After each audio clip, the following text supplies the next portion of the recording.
início da Mesa Redonda 2, que terá o tema Reforma do Ensino Médio e a Inclusão Escolar do Público-Alvo da Educação Especial, Reflexões e Impactos. Essa mesa será coordenada pela professora doutora Ana Maria Lunardi Padilha, a quem convidamos à mesa.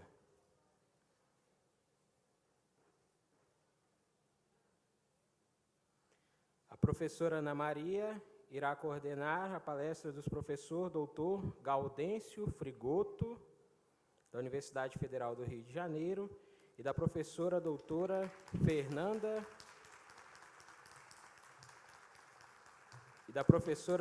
Fernanda de Araújo Binatti Chiotti, a quem também convidamos à mesa.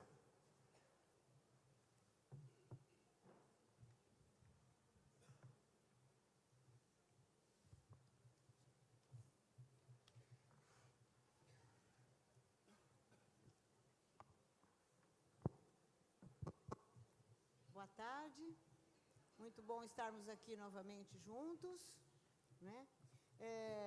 Essa mesa 2 de hoje tem como tema a reforma do ensino médio e a inclusão escolar do público-alvo da educação especial. Reflexões e impactos, né? Impactos da reforma. Temos aqui ao meu lado, à minha direita, o professor Gaudêncio Frigoto, né? Graduado e bacharel em filosofia pela Unijuí, graduação em Pedagogia, mestrado em Administração de Sistemas Educacionais pela Fundação Getúlio Vargas, no Rio de Janeiro, doutorado em Educação, História, Política e Sociedade pela Universidade Católica de São Paulo. Atualmente, professor adjunto da Universidade do Estado do Rio de Janeiro e professor titular em Economia, Política da Educação, aposentado, na Universidade Federal Fluminense. Pesquisador sênior do Conselho Nacional de Pesquisa, o CNPq, né, Tecnologia, coordenador do grupo CNPq, Trabalho, História, Educação e Saúde. Experiência na área da educação, com ênfase em fundamentos da educação, atuando principalmente nos seguintes temas: educação e trabalho, educação básica, educação técnica e profissional, na perspectiva da politecnia, educação e a especificidade das relações de classe do capitalismo no Brasil. Orientou mais de 100 teses e dissertações, participou em mais de 250 bancas de teses, dissertações e concursos públicos. Publicou 61 artigos completos em periódicos nacionais e internacionais e é autor ou coautor de mais de 20 livros e publicou 70 capítulos de livro. Agraciado com o prêmio Cora Coralina, pela Associação Nacional de Pesquisa e Pós-Graduação em Educação, na 36ª reunião anual da ANPED. Pela contribuição, né, à inclusão educacional, e foi também agraciado com o prêmio Luta pela Terra, 30 anos do MST, pelo Movimento dos Trabalhadores Sem Terra, no ano de 2015. O leitor que queira ter uma visão sobre a vida, trajetória e ênfases na produção acadêmica de Gaudêncio Frigoto, ver o livro organizado por Maria Chiavata, que chama Gaudêncio Frigoto, um intelectual crítico nos pequenos e nos grandes embates. É da editora Autêntica de Belo Horizonte. Muito bem. Fernanda, aqui ao meu lado esquerdo. Fernanda de Araújo Binatti Chiotti, doutora em Educação pela UFES, né, Programa de Pós-Graduação em Educação aqui da nossa universidade, possui graduação em Pedagogia, também pela UFES, e mestrado em Educação pela Universidade Federal, também do Espírito Santo. Atualmente é professora do ensino básico, técnico e tecnológico da UFES, atuando no Centro de Educação Infantil, CRIARTE. Membro do grupo de estudo sobre autismo, o GESA, do Núcleo de Ensino, Pesquisa e Extensão em Educação Especial, UNESP, e do Centro de Educação da UFES, tendo como interesse de estudo a escolarização e o desenvolvimento de crianças, adolescentes e jovens com autismo. membro do grupo de pesquisa do CNPq, Desenvolvimento Humano e Práticas Educativas em Espaços Escolares e Não Escolares, coordenado pela professora Ivone Martins de Oliveira e por mim, Ana Maria Lunardi Padilha. Tem experiência na área de educação, com ênfase em educação infantil, educação inclusiva e educação especial. Temos, então, o prazer de ter essas pessoas aqui conosco, que terão 30 minutos cada um para fazer a sua apresentação, para que sobre, talvez, um tempo para questões, perguntas e um pequeno debate que a gente consiga fazer. Tá bom? Com a palavra, então, o professor Frigoto. Boa tarde a todos e a todas. É um prazer estar com Ana, Fernanda. Agradeço imensamente à professora Sônia Lopes Victor pelo convite. Quando ela me fez o convite, digo, como é que eu posso colaborar com os colegas que atuam num campo que tem um corte de especificidade muito mais profundo e muito mais desafiante do que quem pesquisa, digamos, as relações entre trabalho, educação, cultura e formação daqueles que têm, de certa forma, outras necessidades especiais, né? Porque talvez as maiores deficiências não sejam essas que se manifestam fisicamente, psiquicamente, mas sejam exatamente estas que naturalizam a exclusão, né? E eu acho muito legal a gente reunir, temos que nos reunir muito, porque vivemos um contexto que talvez a gente se deprima, né? Quando a gente está junto, encontra algum caminho, alguma saída, pelo menos, válvula de escape, né? A Ana e eu somos de uma geração que nos formamos sob uma ditadura. Eu fiz o ensino médio, 2 graduações, como vocês viram, mestrado e doutorado, e boa parte da minha vida profissional sob uma ditadura. 21 anos, um dia que durou 21 anos, o belo documentário de Danilo Tavares, que quem não viu terá que vê-lo para poder entender a gravidade do momento que nos encontramos. Eu jamais, e meus mestres, como Chico de Oliveira e outros, com quem eu tive a oportunidade de ser aluno, dizem, nenhuma análise poderia imaginar que nós estaríamos hoje numa situação que, do ponto de vista das relações de violência, as relações de opressão, as relações de ódio, são mais graves do que a ditadura militar empresarial de 64, porque ditadura é falta de hegemonia. E quando você faz um golpe de Estado com aparato jurídico, parlamentar, mediático, que dá a sensação de normalidade, nós que pesquisamos, analisamos, temos que nos preocupar mais. Então, acho que é oportuno, extremamente oportuno, um seminário como esse, pensando um dos temas em que as contrarreformas atingem de forma mais virulenta exatamente os mortadelas, os índios, os quilombolas, os filhos da classe trabalhadora e aqueles que, do ponto de vista do mercado e da educação mercadológica, não do ponto de vista dos direitos humanos, são um estorvo. Na verdade, não é dito isto, mas as políticas vão apartando e vão tirando, digamos, para ter os índices da escola que não sejam afetados, etc. Então, eu gostaria de começar dizendo de que a nossa história, para entender as contrarreformas, ou a contrarreforma do ensino médio, e o seu caráter radical de exclusão e por pesos diferentes, nós temos que entender que a nossa sociedade, historicamente, é uma sociedade de exclusão. Exclusão da terra, exclusão da habitação, exclusão da saúde, exclusão da maior parte dos jovens do acesso à escola.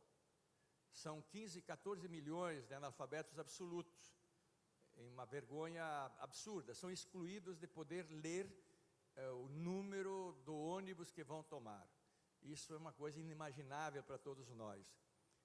62% dos jovens brasileiros de mais de 15 anos não concluíram o ensino fundamental. São 14 a 16 milhões de jovens classificados pela categoria frágil para nós que estudamos de nem. Não estudam, nós sabemos, mas fazem alguma coisa. E se vocês querem pesquisar, e as pesquisas mostram esses são os candidatos, grande parte das prisões, quando não mortos pelo aparelho repressivo do Estado. Então, as duas violências, ou a violência da lei, por pequenos furtos ou pequenos consumos de droga, ou por serem mulas, como você diz, então são castrados na vida, presos nos seus 18, 19, 20 anos e querem trazer isso para os 12 anos. Ou então, simplesmente o Estado entra e os mata. Então, a exclusão é uma marca de nossa história. Como diria o Fernando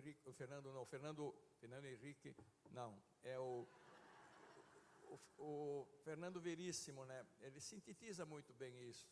Está no DNA da classe dominante brasileira fazer um golpe com as armas, se for preciso, ou sem elas, toda vez que se sente ameaçado em seus interesses. E eu diria que, aqui, nesses 25 minutos, né, eu gostaria muito mais de fazer uma chave de análise, um esquema de análise. Nós todos aqui somos pesquisadores, temos que aprender uns com os outros. Vem aí a Fernanda agora que traz uma tese, um trabalho com a particularidade daqui. Esse conjunto de análises que nos permitem ver a direção de nossas lutas. A questão que eu colocaria, o que nos trouxe até aqui, e aonde estamos, e o que fazer. O que nos trouxe até aqui, nós vamos ver que a educação, a negação da educação e a negação da inclusão das classes populares e dos portadores de diferentes necessidades especiais, não é uma falha da sociedade brasileira, é um projeto. Isso já o dizia Darcy Ribeiro. Não é uma falha, só pode ser entendido como um projeto de exclusão e naturalizado. E, portanto, se a gente vê a relação entre sociedade e educação, nós vemos que a nossa própria independência foi negociada. Os livros que dizem que foi um grito da independência é um folclore, porque, na verdade, a classe dominante brasileira da época negociou com a corte a independência. E o preço que nós pagamos é pagar a dívida externa de Portugal à Inglaterra. E nós fomos, a primeira colonização nossa foi a Inglaterra, nesse sentido. A própria abolição dos escravos, os abolicionistas queriam o quê? Queriam que os escravos fossem libertos, mas se desse a eles a inclusão efetiva na cidadania, e por isso implicava que eles pudessem ter acesso à terra. Então, uma indenização ao escravo seria a primeira reforma agrária que nós teríamos no país. Foi abortada, se proclamou a abolição da escravidão, mas no dia seguinte o negro tinha a seguinte opção: ou voltar agora no antigo patrão, entre aspas, livre, a preço que o patrão quisesse pagá-lo, ou ir à luta. E aí surgem os dois preconceitos: negro covarde, negro lambibota de patrão, ou o delito de ser negro. Os preconceitos que estão ali vivos na sociedade, e por isso nós temos que, para incluir essa nação negra, que o Brasil é um país dominantemente negro. A cada branco que entrava aqui no Brasil, na colonização, entravam 6 negros. E, portanto, o Brasil não é um país mais africano. Entretanto, só uma luta para incluí-los em cotas, que é humilhante nesse sentido como direito, né, podem ter acesso. E se houver plebiscito, talvez nesta universidade mesmo na minha, que é precursora, né, plebiscito dentro da universidade, vai dizer não, eles estragam a ficha, eles estragam o nosso currículo, eles não deviam estar aqui, são os mortadelas que agora dizem explicitamente. Então, e nós vamos ver que há luta, lá desde o início do século, os socialistas, os anarquistas e as organizações operárias vão lutar para ter direito à inclusão. Quem vem de baixo só tem direito na luta pelo direito. Aliás, política, como dizia Rancière, é a luta daqueles que estão fora do direito para pôr na agenda do Estado e da lei o seu direito. E a gente não vê nenhum direito que não seja conquistado. Pois bem, todo esse processo que há dos pioneiros da educação, e que aparentemente houve um grande avanço, Antônio Cândido diz, não houve tanto avanço não. Havia necessidade de letrar as pessoas, alfabetizar as pessoas, porque o analfabeto não podia votar. E havia uma disputa entre as oligarquias agrárias e as novas oligarquias que surgiam industriais. O governo Vargas faz uma conciliação disso. E vai fortificar a escola pública? Não. Para um determinado segmento, a maioria do povo brasileiro, a classe trabalhadora, negocia com os empresários o fundo público para os empresários terem a sua educação profissional específica. Então, o Estado brasileiro, a partir de 40 e pouco, tem uma verba específica para os empresários educarem o trabalhador para aquilo que serve. Era esta a consigna que eu vi quando fiz a minha pesquisa no Senai, dissertação de mestrado. Faço uma nota de rodapé sempre. Nada contra os meus colegas, trabalhadores que trabalham nesse sistema S10S. Eles vendem a força de trabalho como nós vendemos aqui em qualquer lugar. Eu sou crítico do patronato, que não teria direito a isso, porque a educação é um direito da sociedade, não do mercado. O mercado é uma dimensão, mas a educação básica tem que educar para a sociedade. Pois bem, mas a era Vargas foi uma era, portanto, de não inclusão democrática ampla e de uma já anomalia do ponto de vista do financiamento público para a educação da classe trabalhadora. O período que vai de 46 a 64 é onde nós tivemos períodos de luta pela inclusão. Inclusão na terra, inclusão na reforma tributária, aquilo que se dizia na geração da Ana e minha, que são os coetâneos, as lutas pelas reformas de base. O que vem como troco? Bom, e mais que isto, Paulo Freire, síntese de um tempo, a pedagogia do oprimido. A pedagogia do oprimido é uma obra de Paulo Freire, mas ela é a expressão de um tempo. E qual era a luta? Incluir os milhões de analfabetos brasileiros e ampliar a escola pública, incluir, enfim, aqueles que têm como direito de ser humano estarem na escola, sejam eles portadores de necessidades especiais de tipo A, B ou C, entende? Porque também os vários dialetos que se falam no Brasil, dos povos originários, a inclusão é difícil se a gente também não inclui a cultura e os valores deles, porque cultura universal não é a imposição de uma cultura sobre a outra. 20 anos interrompem e ali há uma mudança, colegas. Por isso que a contra-reforma de agora começa com a ditadura. Qual foi o sinal? Até os anos 60, se vocês forem aos textos de sociologia da educação, psicologia da educação, enfim, política educacional, vocês vão ver que a escola é uma instituição da sociedade em que as gerações de crianças e jovens têm um período para se preparar para depois gerirem a sociedade. Portanto, a escola é uma instituição da sociedade. É só ler os livros de Durkheim, por exemplo, o grande fundador da sociologia, e também nós vamos lá em Marx, podemos ver isso só com sinais trocados. O primeiro acha a sociedade capitalista uma sociedade natural e o outro não, uma sociedade histórica que tem que ser superada. Mas não é esse o debate aqui, apenas sinalizando. Pois bem, na década de 50, a educação passa a ser matéria não de pedagogo, não de psicólogo, não de antropólogo, mas de economistas. Os economistas vão dizer, a educação é um capital, né? Então, portanto, se é um capital, a linguagem não é a sociedade, é o mercado. Mas naquele contexto ainda havia a perspectiva de incluir, pelo menos no trabalho, a todos. Era a promessa integradora, né, das populações, dos países pobres e dos pobres. Só que, como é que os pobres e os países pobres vão investir em educação? Claro que a educação é importante, mas os pobres, sempre digo, são pobres porque têm pouca escolaridade ou têm pouca escolaridade porque são pobres. Eu sou o 7º de 9 campesinos, E o único que tem o nível de escolaridade é que está aqui. E uma irmã que eu ajudei a pagar os estudos. Os demais têm 4 anos de escolaridade. Isso é porque eles são imbecis? Não, porque não havia espaço de incluir o direito deles, como campesinos que estavam lá distantes da educação. E hoje, então, aqui mesmo do Espírito Santo, se fecha em escolas do campo, e o cara vem para cá, o cevado dentro da escola, né?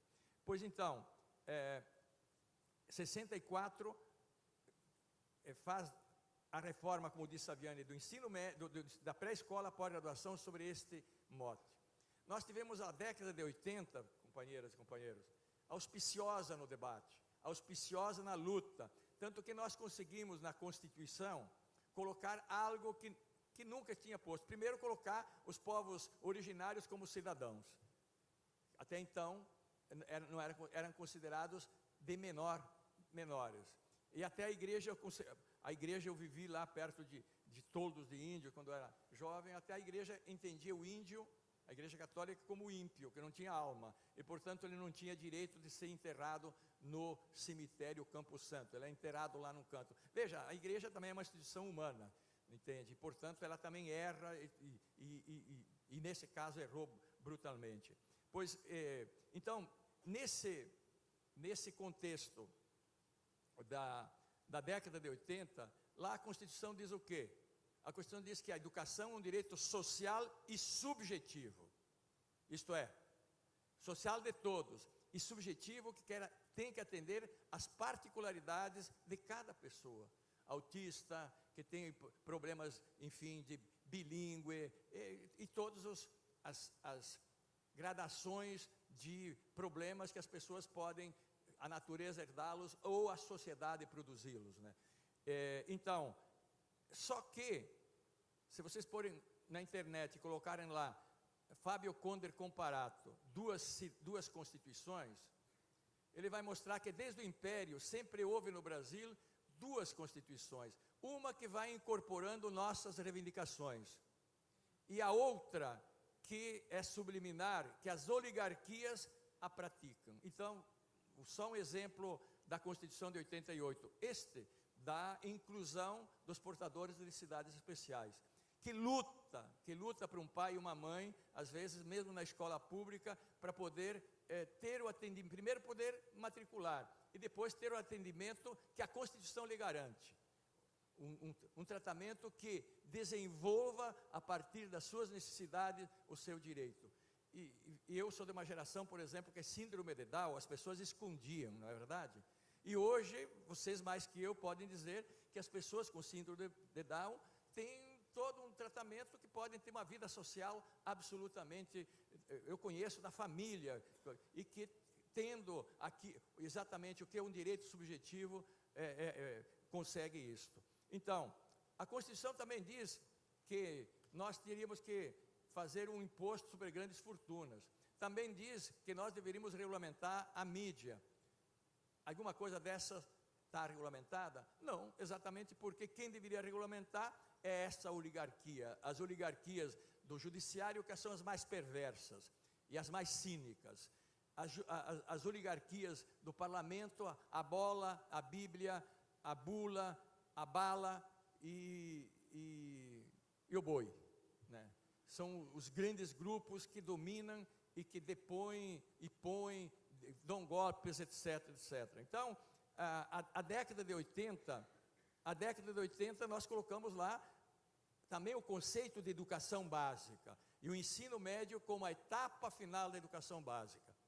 Eu sempre defino uma categoria, inclusive, digamos, da legalidade burguesa, né? Mas o ensino médio de boa qualidade no Brasil não atinge mais que 10% dos jovens, de boa qualidade, entre aspas, capitalista, né? Do ponto de vista de concorrer com o capitalismo avançado, 10% da população brasileira. Estes têm dupla cidadania. Cidadania política, que luta por seus direitos, entende? E normalmente luta por os direitos de forma egoísta, né? Os concursos públicos aí para o lado do Ministério Público, ver esse jovem que saiu do cueiro e se diz dono do mundo e falando besteiras sobre os direitos humanos. Fazem teses para provar que o indício de um crime já você pode montar uma prova lógica do crime. A suspeição já é crime. Enfim, vocês assistem o drama que nós vivemos hoje no Brasil e não vou me alongar nisso. E, portanto, a cidadania política é a pessoa poder participar desde o condomínio da sua cidade e debater e com conhecimento de causa. E a cidadania econômica é ter os instrumentos pelos quais pode lutar para ter a autonomia, poder casar, poder ter um filho, poder programar futuro. Quem é que pode programar futuro hoje? Com a reforma trabalhista que está posta aí. Pois bem, mas a década de 90 é que ela aprofunda, porque no mundo, na década de 90, com o fim do socialismo real e com um salto tecnológico apropriado pela iniciativa privada, pelo capital, se deu um mote: não há sociedade. Isso quem disse é Margaret Thatcher. Eu vejo indivíduos, logo não há por que ter organização, cada um tem que se virar. E ali se começou outra coisa: não há lugar para todos, só há lugar para os mais competentes. E veja vocês como o vocabulário educacional mudou. A minha geração, a gente se qualificava, e qualificação é você se formar numa área, ter uma legislação que te protege, e você vai trabalhar naquela área. Qualificação ninguém fala, porque por trás também tinha leis e sindicatos que nos protegiam. Você se forma por competências. E quem é que dá a competência? Não é a sociedade, é o mercado. Porque se você não tem a competência do mercado, ele não te reconhece. Também nós dizíamos que tinha que ser uma educação de qualidade. Não basta, tem que ser qualidade total. Esse é um conceito fascista. Humanamente, quem é que tem qualidade total? Se nós estivéssemos convencidos que temos qualidade total, não estaríamos aqui nos deslocando de vários lugares para coletivamente pensar temas que nos desafiam, etc, etc. E, de outra parte, também não tem garantia o emprego, você é empregável.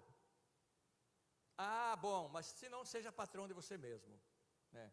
Monte o teu negócio. 60% dos brasileiros não estão no mercado formal, estão no mercado informal, entre aspas, porque estou acabando de ler uma tese no avião hoje, onde um colega faz uma pesquisa empírica belíssima, Imperatriz, mostrando a gama de diferenças de trabalho. Trabalho informal é o cara que vende órgãos humanos. Trabalho informal é o cara que vende criança. Trabalho informal é o que vende armas. Trabalho informal que cresce no mundo, como diz Altvater, um pesquisador alemão, é do crime e do ilegal. O ilegal é tudo isso que está na rua e que não está cadastrado e que se não tem isso vai dar guerra civil. Então, o contexto da década de 90, aqui no Brasil, foi de vender o país e, sim, ali é que começou. O golpe de 16, o núcleo, vejam as figuras, quem não morreu está no golpe, no poder. Quem não morreu está no poder. E quem está na cadeia está financiando os filhos para serem deputados.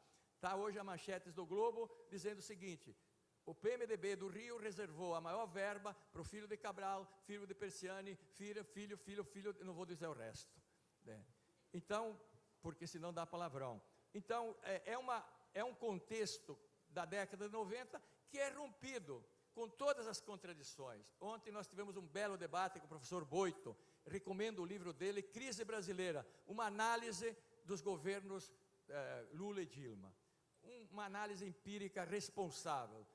Não é nada de continuidade do governo Fernando Henrique Cardoso na entrega do país. É continuidade que não houve reformas de base. Mas o Boito mostra aí exatamente que o empresário nacional teve grandes avanços e que houve uma grande transferência de renda, etc, etc. Houve uma grande inclusão na sociedade. Pois o golpe é exatamente, não em cima dos erros desses governos, mas dos pequenos acertos. É tentar descolar do Império Americano, criando os BRICS. O Brasil era líder nisso. Inclusive a presidente Dilma abriu mão de ser a presidenta do BRICS para aprovar um banco dos BRICS, que queria concorrer com o dólar que está desgraçando a todos nós. Sobe o dólar, sobe a gasolina, e uma especulação brutal. Isso é impossível, impossível. Pois bem, então nos 10 minutos eu quero só mostrar esse movimento de inclusão, exclusão, um eterno castigo de Sísifo. Onde é que se situa a contra-reforma do ensino médio? E eu vi aí, vocês vão discutir depois também as bases curriculares nacionais. Ela é, a contra-reforma do ensino médio é o bloqueio, é a interdição da grande massa que se diz mortadela, quilombola, índio, pobre, você portador de necessidades especiais. Não é o teu lugar na universidade, você dá muito trabalho, você estraga a ficha, você custa muito. Então, nós temos uma escala de reformas, de contra-reformas, e a PEC, e a Emenda Constitucional 95 é a mais dramática. Se diz o seguinte: em 20 anos não vai se ampliar nada do que é direito universal. A PAI pode fazer um direito universal, cuida de crianças, né? Mas ela, se for uma instituição privada, ela não,